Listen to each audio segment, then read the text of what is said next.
data. Yeah. That's what it sounds like. Nice. My first time getting over 2 million. I took a lot of damage. I think apart from the CC that Demo has in the AoE, like Lancer has best of both worlds with trash control and elite. Yeah, for sure.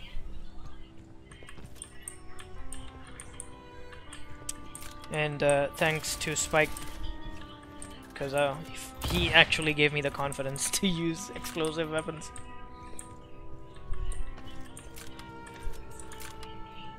I gotta, yeah, I need to head off now. But I'll be back in like hour and a half. Sure, I'll go have something to eat, but I'm not hungry at the moment. Give me 2 minutes. See you, Spike, in about an hour and a half. Yeah. Corbett, I'm Yeah, gonna be back in like a minute. for the games. Alright. Alright, boys, so here's the build that I just used. So let's start with the abilities first. So Onslaught, I just had Relentless Advance. I was just explaining it to Corbett before the match. Is basically Onslaught, you just need to pop it when you're out of the mag and match it with the Overclock just to burst the elites down. Or a wave of bursters and whatnot, but other than that, you don't need it because there's a lot of running around, switching from spots to spots. So if you go with Tenacious, it lasts 20% longer, but it hinders your movement speed and fire rate too. So you just need, it enough to kill the elites or the immediate threat.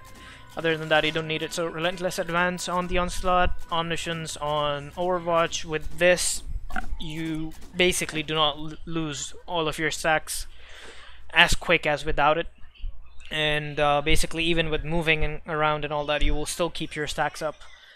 For Particle Lance, I was using the normal default Particle Lance with Disrupting Radiation to slow, Rapid Deployment for cooldown. Jackpot is really good because, like I said, I'm not using Tenacious on Onslaught, so Jackpot will serve me till I have like no choice but to actually use Onslaught for elites, and that's those kind of stuffs. Other than that, for Burster, Wave and all that, even if you're using your grenade launcher or your shotgun for single target DPS, Jackpot comes really clutch.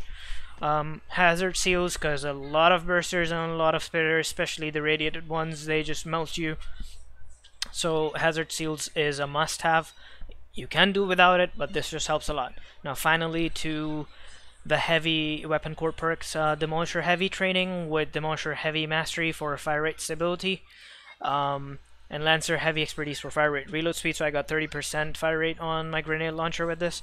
So Technician CQW training core perk is gonna serve us for the CQW with Gunner Mastery, Technician Mastery, and Phalanx Mastery. So 2 of them are for fire rate accuracy, other one, like the second one, is for fire rate stability with 1 reload, because you won't be using your Onslaught all the time, it's gonna be on cooldown. You do have Jackpot, that's why I just went with 1 reload.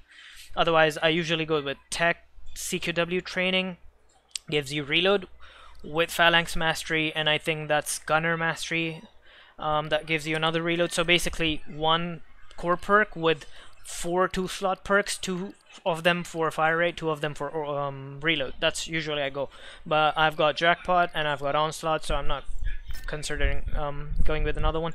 So for the pump, since we got the new attachments, I started using Assault Break on the pump. I don't know, it didn't feel too broken or something.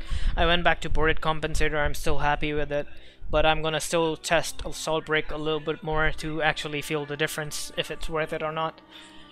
Tubular Magazine Composite Assembly is my new favorite tubular magazine for the pump shotgun. You get extra 20% fire rate with handling, and that stacks 5 times.